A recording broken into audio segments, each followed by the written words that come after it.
you have ever experienced anxiety attacks or depression or just overall general burnout, chances are high that one of these three things, if not a combination of all of them, are currently present in your life, siphoning your joy. Hey everyone, Britta Albert here. If this is your first time here, I am a spiritual transformational life coach. It's my goal for this channel to help you overcome the obstacles that are standing in the way of you living your best and most authentic life. If you like self-help videos about supernatural experiences, or spirituality in general, I highly recommend to hit the subscribe button. And also, don't forget to hit the bell notification so that you never miss out on a future video. In today's video, we're going to talk about the top 3 things that steal your joy. Number 3, not having boundaries and people pleasing.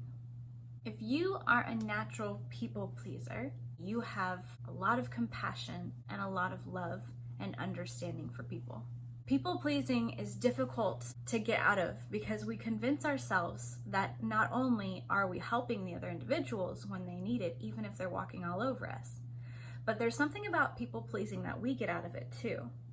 As draining as it can be, we also have this sense that we are a good person.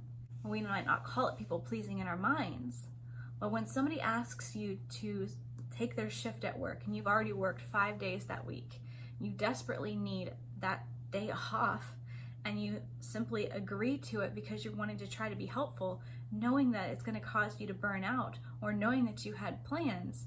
If you're not able to draw that line and have that boundary with other people, then it makes you feel like you're a good person. That's something you should do, but at the same time, it's contributing to your overload.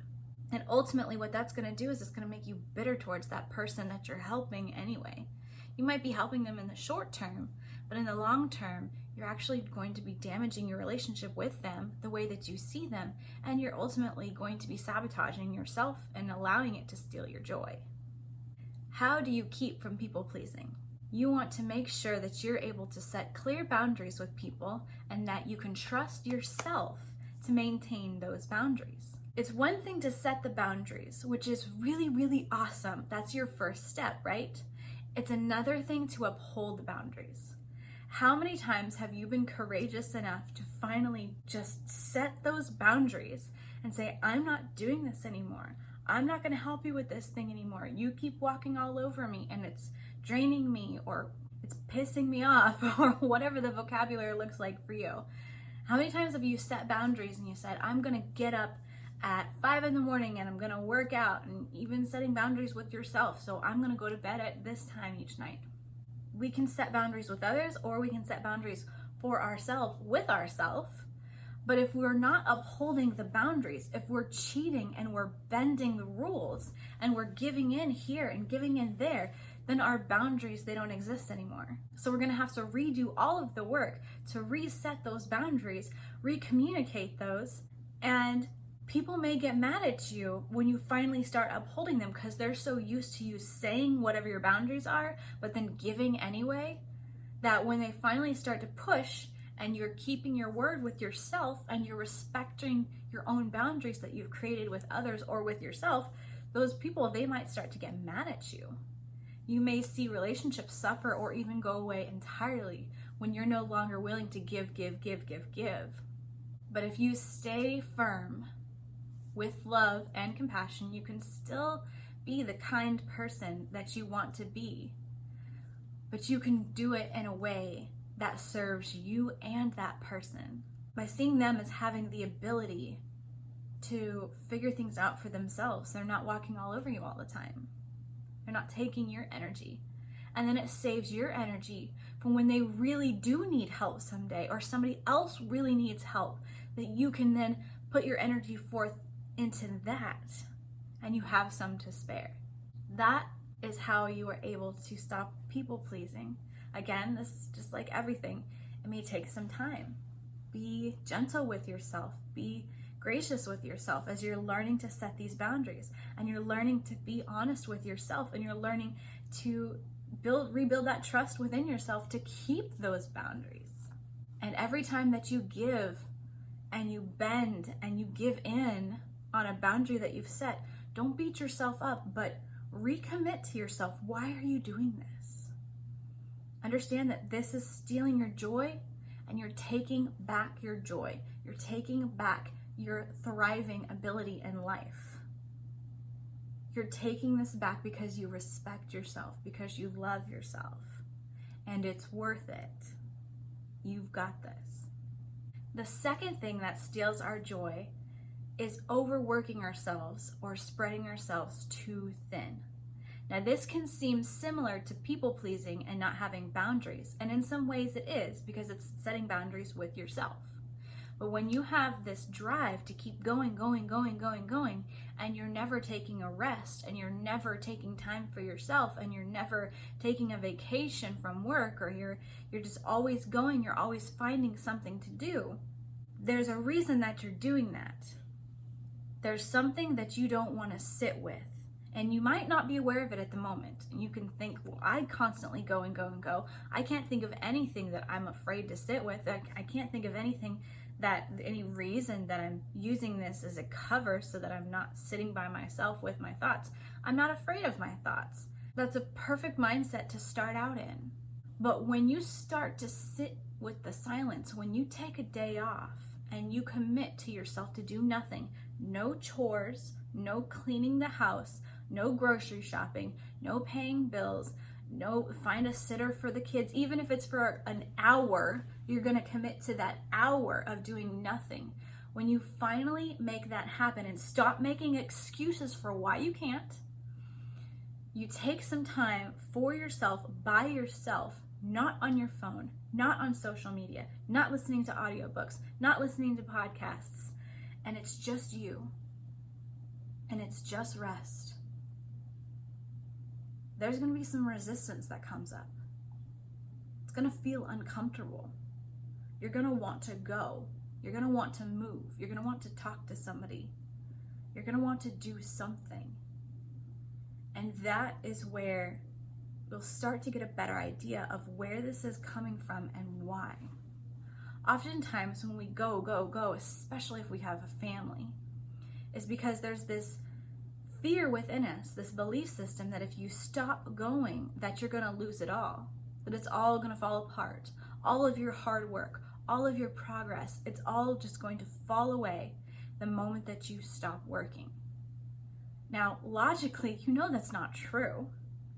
You get paid when you get paid, and you pay your bills, and you might have some in savings, or hopefully you have an abundance in savings, whatever your situation is. You know it's logically not true that your whole world is going to fall apart if you take a day off, or you take a week off, take 2 weeks off. There will be something for you to come back to. What are the excuses that you're telling yourself why you can't take some time? You understand that this going, you can only do that lifestyle for so long. It's easier when you're young, but when you get older in life, you get burnt out. And when you get burnt out when you're older, it is really hard to come back. So taking care of you now and understanding, recognizing that you're spreading yourself far too thin. You have far too many projects. I applaud you for being passionate. Recognize the benefits of what you do and celebrate yourself for your drive, for your tenacity, for your excitement, for your courage and confidence. That you know you've got this. You know you're a hard worker. Applaud yourself for your work ethic. But understand that those things, they don't give you value. That's what you're doing, but that's not who you are. If you do those things or if you don't do those things, it's not going to change who you are as a person. It's not going to change how worthy you are of love or of having abundance, or whatever the hang-up is, whatever the reason that you're working. The fear of thinking you're going to lose it all, or even the thought that people can't survive without you. How disempowering is that to them? Trust the people. If you're a manager, or if you own your own business, if you are in a role of authority, if you've really done your job, the people that are on your team are going to be able to maintain without you for a day, for a week, for 2 weeks. If you've really done your job, they're competent. And if they're really not competent, get a new team. Take some time for you. Take some time to be still and silent and check out from the chaos of the world and all of your obligations, even your passions, even if it's for an hour. Check out from the world and see how quickly your joy starts to come back. See how you feel like you can breathe. Once you get over the discomfort and you realize what's standing in your way, you'll realize that it's like a breath of fresh air.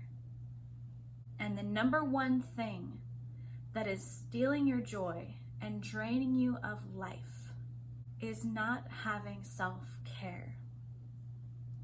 Self-care can look like a lot of things. Self-care can be eating healthy.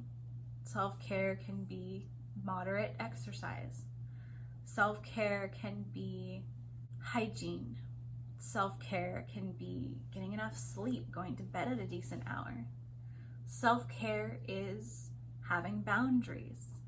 Self-care is having time for yourself.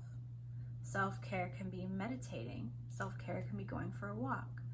Self-care can even include other people. It can be family time. It can be a girl's night or a guy's night. Whatever you need to refill you that you're not giving. You're not giving anything to do this. You're receiving, and it can be your hobby, but not when it becomes an obligation. You want it to be a routine, but if you are to force it down your own throat, it has its own obligations. Now, you can schedule it in your schedule. You can make time for it, yes. But when you are so strict to the schedule that you freak out if you get 55 minutes instead of 60 minutes of your hour, then it's no longer self-care anymore because you're so concerned about the schedule of it. Self-care is what helps you breathe. Connect with yourself. Connect with your body. Connect with nature. It's relaxation. When you make your self-care your number one priority, you will always have an abundance. And when you give from that abundance, that overflow, you are always going to be whole. When you are making self-care a priority, this is exactly why on an airplane, if you've ever ridden on an airplane and they explain if the oxygen masks come down, put on your mask first before you help somebody else. Because if you pass out, you can't help anybody. Self-care is your oxygen mask. When you are full and recharged and you maintain a fully charged internal battery from your self-care, you don't experience things like anxiety attacks and depression. You may still experience apprehension or fear or anticipation from certain events that are happening. You may still experience sadness from things that are happening in life. It's not that you're not going to ever feel these things again, but it's how you're able to cope with them. Your entire physical nervous system and your body is healthier and is able to be strong and be steady in the midst of the things that are coming to you. These things, they're going to happen in life, no matter what. But when you are making your self-care your number one priority, it doesn't have to steal your joy and siphon your energy. When you are not having any kind of self-care and you're not making it a priority at all, and you're constantly making excuses for why you can't, you're too tired, you don't have the time, you don't have the money, you've got to take care of the kids, you have nobody to babysit, all of this stuff. I'm not saying that those things are lies, but I am telling you that you are creative, resourceful, and whole, and you can find a way. If you need somebody to watch the kids for an hour and there's nobody, let the kids watch a movie in a room and you just be in your own room. And if they're little, join a mommy's group or a daddy's group. Find an organization that you trust, like a local church, or save up so that one day a month even, you can pay for them to go to daycare for just a couple hours. Find a place that you trust. Find a place that comes highly recommended. Become a part of your community. Who is in your network? Who is your best friend? Do you have family? Are your kids a little bit older? Are they in sports? Can you work out with the other parents that you carpool? So one week you're taking their kid and they get the evening off, and then the next week they're taking your kid and you get the evening off. There are creative ways to make this happen. If your kids are older than that, they should have no problem staying in another room and giving you your space for an hour. Maybe they're the ones that you need to create boundaries with. If you are saying, I don't have the money, why do you have to do something that costs money? Why does self-care have to involve money? If you can't think of anything that you can do that can give you joy and give you peace and connect you back with your body and refill you, that doesn't involve money, call me, because we need to have a session to figure out why you need money in order to have self-care. And I'm laughing, but I'm serious at the same time. We need to have a session. And always in the description of all of my videos, I do have a free definition session that if you have not signed up for one yet, you get a free 30-minute call with me. And we'll go over whatever it is that's in your life that you're currently struggling with, that you want to overcome. And we'll work out a plan together. I call it a definition session because we will define what it means for you to have exactly what I'm talking about right now. What does that peace look like? What does that joy look like? And can you fathom having that back in your life? What are the excuses that you're telling yourself that are keeping you from having self-care? Think about it. Think about it right now. And if you are brave enough, put it in the comments below. I'll guarantee you, you're not going to be the only one. I hope that this video gave you some insight and helped you to recognize some areas in your life that are siphoning your joy and stealing your joy. If this video resonated with you, go ahead and give it a thumbs up. And again, if you are not already subscribed, go ahead and hit the subscribe button and also hit the bell notification so that you never miss out on a future video. If there's somebody in your life that you think needs to hear this message, go ahead and share this video with them. I love you guys so much, and have a great day.